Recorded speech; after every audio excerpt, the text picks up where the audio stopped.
माजी आमदार वैभव नाईक आलेले आहेत। काय सांगाल, कशा पद्धतीने काय साकडं घातलंय देवीला? दरवर्षीप्रमाणे आग्नेवाडीच्या या भराडे देवीला आमची श्रद्धा आहे, शिवसैनिकांची श्रद्धा आहे आणि पुन्हा एकदा शिवसैनिकांच्या मनातलं राज्य या ठिकाणी येऊन देत। आज ज्या पद्धतीने शिवसेनेवर घात होत आहेत ते या ठिकाणी देवीच्या कृपेने थांबू देत आणि पुन्हा एकदा शिवसेनेला उभारी घेऊन देत असं साकडं आम्ही देवीला घातलेलं आहे।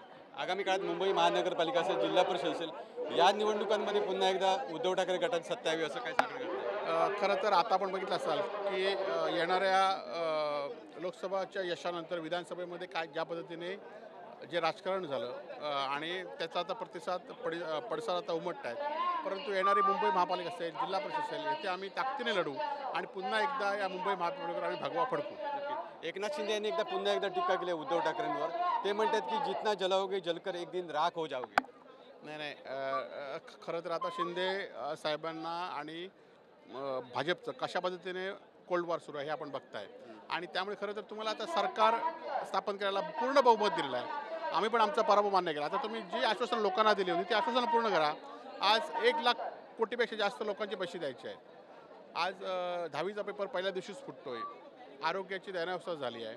आज 2-2 मंत्र्यांवर आरोप होऊन ते राजीनामा देत आहेत। ह्या गोष्टीकडे लक्ष विचलित करण्यासाठी हे वेगळ्याच गोष्टीकडे लक्ष लोकांचं विचलित करतं। आज तुम्हाला सत्ता मिळाली आहे, पूर्ण बहुमत मिळालं आहे, तुम्ही हे प्रश्न सोडवण्याचं काम प्रामुख्याने केलं पाहिजे। ते न करता शिवसेनावरच पुन्हा बोलण्याचं काम करताय, म्हणजे तुम्ही तुमचं कुठेतरी अपयश झाटण्याचा हा प्रयत्न करता। शिंदे आणि फडणवीस हा फेविकॉल का जोड आहे, तुटे का नाही, किती ब्रेकिंग दिल्यात तरी त्याचा काही परिणाम होणार नाही असं एकनाथ शिंदे म्हणाले।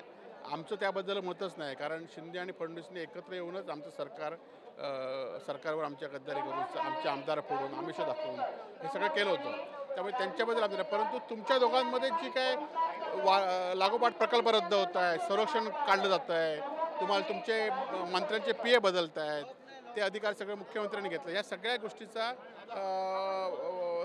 आहेत। म्हणून तुम्हाला ते पुन्हा सांगावं लागतं की फेविकॉल जोड आहे, म्हणजे कुठेतरी गडबड आहे।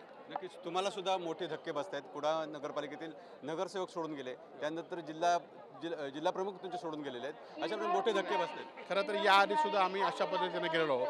काही लोक सत्ता असतात त्या ठिकाणी जात असतात आणि आमच्यासारखे लोक सत्तेच्या आमिष जुगारून, आमच्यासारखे अनेक लोक आहेत की सत्तेच्या आमिष जुगारून सुद्धा पुन्हा काम करत आहेत आणि त्या लोकांना घेऊन आम्ही पुन्हा काम करू आणि पुन्हा उभारू। नक्कीच अगदी शेवटचा प्रश्न, ज्यांना जायचं आहे त्यांना जाऊ द्या अशा पद्धतीचा पक्षातून तुमचा संदेश दिला जातोय आणि त्याबद्दल तुमच्या पक्षातील सुद्धा काही कार्यकर्ते नाराज आहेत। इथे जाणाऱ्यांना थांबवण्याची गरज आहे असं म्हटलं जातं। नाही, या संदर्भात उद्धवजींनी स्पष्ट भूमिका बनलेली आहे की उद्धवजी सगळ्यांशी चर्चा करतायत। असं ज्याला जायचं आहे त्याला जावं असं कुठलीच भूमिका आमच्या पक्षाची नाही, उद्धवजीची नाही आणि आमच्या नेत्यांची पण नाही। परंतु काही लोकांना कारणं पाहिजे असतात, ते कारणं काढण्यासाठी अशा काही गोष्टी करतात, त्याला आमचा विरोध राहील।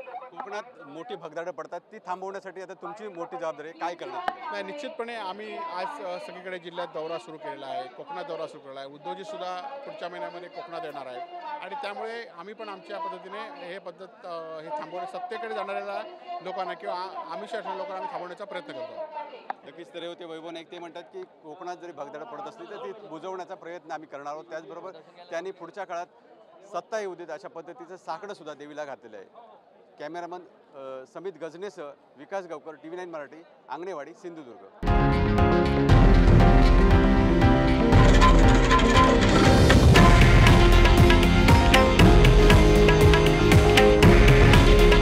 हे आहे देशातील नंबर 1 न्यूज नेटवर्क आणि आपण पाहत आहात TV9 मराठी।